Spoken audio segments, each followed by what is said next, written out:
Is Latha. Welcome to Chakkamma channel. ஒரு 2 days முன்னாடி நாட்டு தக்காளி அறுவடையில் ரோஸ்னுடைய வளர்ச்சி பற்றி நான் சொல்லியிருந்தேன். அதுக்கு என்னோடய ஃப்ரெண்ட்ஸ் வந்துட்டு கடுகு கரைசல்னு சொன்னால் எங்களுக்கு என்ன தெரியும், அது எப்படின்னு சொல்லுன்னு சொன்னாங்க. அதனால் உங்களுக்கு இன்றைக்கி விரிவாக ரோஸ் பற்றி இன்றைக்கி நான் சொல்ல போகிறேன். துளிர்கள் செந்தளிர்கள் வந்து எவ்வளோ சீக்கிரமாக நம்ம அதில் வர வைக்க முடியும். மேக்ஸிமம் ஒரு 1 week to 10 daysக்குள்ளாரையே நம்ம துளிர் வர வச்சிடலாம். அதுக்கு நான் என்னென்ன டிப்ஸ் ஃபாலோ பண்ணேன், என்னென்ன ஃபெர்டிலைசர் கொடுத்தேன், அது எப்படி வந்து வளர்ந்துருக்குன்னு நீங்கள் பாருங்கள். இப்போ இன்றைக்கி நான் டீட்டெயிலில் சொல்கிறேன். வாங்க வீடியோக்குள்ளே போகலாம். நம்ம நர்சரியில் போய் ஆசையாக நல்ல பூ பூக்கிற மாதிரி நல்ல கலர்ஸ் எல்லாம் செலக்ட் பண்ணி சூப்பராக செடி வாங்கிட்டு வருவோம். வீட்டுக்கு வந்தால் பார்த்தா அது நம்ம நல்ல ஒரு பஞ்சஸை செலக்ட் பண்ணி நல்ல அடர்த்தியாக கொடுங்க அப்படின்னு தேடி பிடிச்சி வாங்கிட்டு வருவோம். வீட்டுக்கு வந்து பார்த்தா அது ஒரு ஒத்த குச்சியில் நிற்கும். நமக்கு எப்படி இருக்கும் அதை பார்க்கும்போது ரொம்ப கஷ்டமாக இருக்கு இல்லையா? இப்போ பாருங்கள், இந்த செடி வந்து எவ்வளோ பஞ்சஸாக அப்படியே அழகாக எவ்வளோ பூ விட்டுருக்கு பாருங்கள். உள்ளார இங்கே பாருங்கள் எவ்வளோ பூ விட்டு எவ்வளோ சூப்பராக இருக்குது பாருங்கள். இதுக்கெல்லாம் நம்மளுமே கடையில் இருக்க மாதிரியே அதே மாதிரி க்ரோத் நம்ம கொண்டு வரலாம். அதுக்கு சில ஃபெர்டிலைசர்ஸ் நம்ம வந்து வீட்டில் இருக்கிற பொருட்களை வச்சே நம்ம ரெடி பண்ணி கொடுக்கலாம். என்ன கரெக்டாக டைமிங்க்கு நம்ம அது எந்த ஸ்டேஜில் இருக்குன்னு பார்த்து கரெக்டாக நம்ம கொடுத்தோம்னா போதும், அவ்வளவுதான். பாருங்கள், நான் சொன்ன கடுகு கரைசல் இதுதான். மீன் அமிலம் இதுதான். அதாவது இந்த மீன் அமிலம் வந்து நீங்கள் வீட்லேயே ரெடி பண்ணலாம். இப்போ மீன் கழிவுகளில் நம்ம வாங்கிட்டு வந்து இது மாதிரி ஒரு ஜாரில் கரும்பு சக்கரை சேர்த்து நல்லா மிக்ஸ் பண்ணி நம்ம ஒரு 1 monthக்கு அப்படியே நம்ம ஊற வச்சிட்டோம்னா அது நல்லா புளிச்சு போய் மீன் அமிலம் நமக்கு ரெடி ஆகிடும். இது வந்து பார்த்திங்கன்னா கடுகு கரைசல். இது உங்ககிட்ட எவ்வளோ செடி இருக்கோ அதுக்கு தகுந்த மாதிரி நீங்கள் கடுகை எடுத்து மிக்சியில் ட்ரையாக அரைச்சி பொடி பண்ணிவிட்டு இது மாதிரி தண்ணி ஊற்றி அப்படியே ஊற வச்சுடுங்க. ஃபஸ்ட்டு ஒரு நாள் ஊற வைக்கும்போது இது மாதிரி எல்லோ கலரில் நமக்கு கிடைக்கும். நல்லா இது வந்து ஒரு 10-15 நாள் வரைக்கும் நல்லா ஊற வைக்கலாம், ஒன்றும் பிரச்சனை இல்லை. ஒரு 1 weekக்கு அப்புறமேட்டு நீங்கள் எடுத்து இதை நம்ம செடிக்கு நம்ம கொடுத்தோம்னா சூப்பராக வரும் செடிங்கெல்லாம். அதாவது எல்லா ஃபெர்டிலைசருமே நம்ம 1:5ங்கிற ரேஷியோவில் நம்ம கொடுத்தோம்னா செடிகள் வந்து நமக்கு சேஃபுங்க. பாருங்கள், இது மாதிரி 2 நாளைக்கு ஒரு தடவை இப்படி குலுக்கி விட்டுக்கோங்க, அவ்வளோதான். இதுதான் நான் சொன்ன கடுகு கரைசல் மீன் அமிலம்.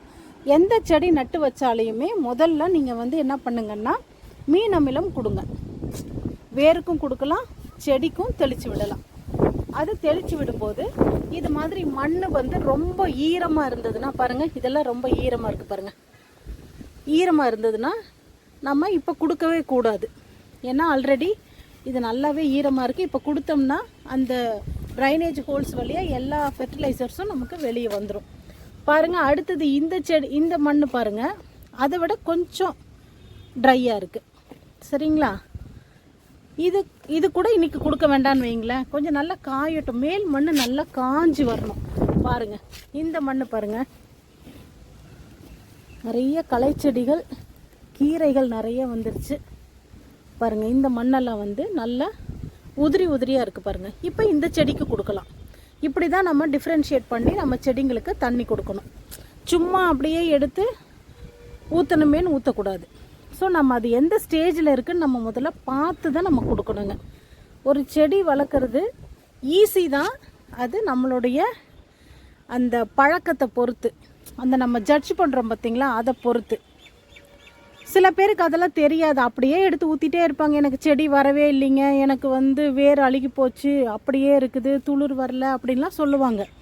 ஸோ இதெல்லாம் சின்ன சின்ன டிப்ஸு தான். இதெல்லாம் நீங்கள் பார்த்து கரெக்டாக ஃபாலோ பண்ணிங்கன்னா எல்லா செடியும் சூப்பராக வருங்க. ஏன்னா நம்ம நல்லா உரமெல்லாம் போட்டு நம்ம வீட்டில் ஹோம்மேடாக தான் ரெடி பண்ணி எல்லாம் நம்ம கொடுக்குறோம். அது எப்படி வராமல் போகும் சொல்லுங்கள் பார்க்கலாம். ஸோ இந்த மாதிரி உதிரியாக இருக்கும்போது பாருங்கள், இந்த மாதிரி நம்ம இந்த ஸ்வீட் கப் இருக்குது பார்த்திங்களா, இது ஒன்று எடுத்துக்கோங்க. அதாவது ஒரு 10 லிட்டர் தண்ணியில் ஒரு 50 ml மீன் அமிலமோ இல்லை கடுகு கரைசலோ கலந்துட்டு இதில் ஒரு கப்பு மட்டும் இந்த செடிங்களுக்கு கொடுங்க. அதாவது 12x12 பாட்டுக்கு இதில் 1 மக்கு கொடுத்தா போதும். இதை விட சின்ன செடியாக இருந்ததுன்னா இனியும் நீங்கள் கம்மி பண்ணிக்கோங்க. பெருசாக இருந்ததுன்னா இதில் 2 மடங்கு கொடுங்க. இவ்வளோதாங்க.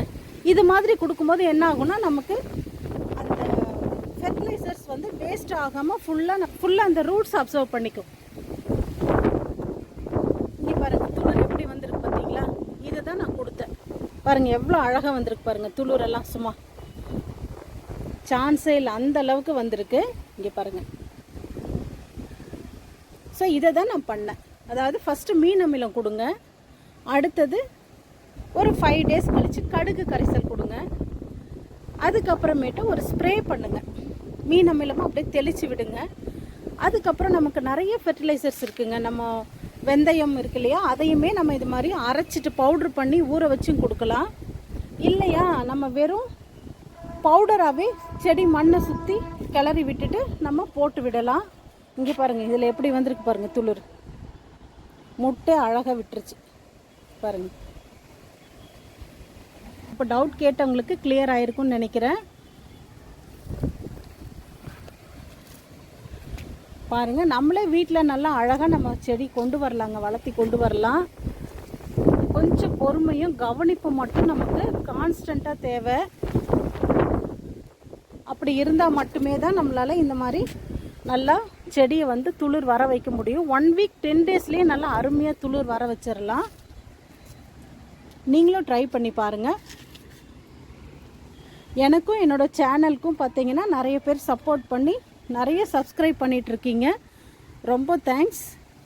மீண்டும் அடுத்த வீடியோவில் கூடிய சீக்கிரம் உங்களை நான் மீட் பண்ணுறேன். நன்றி, வணக்கம்.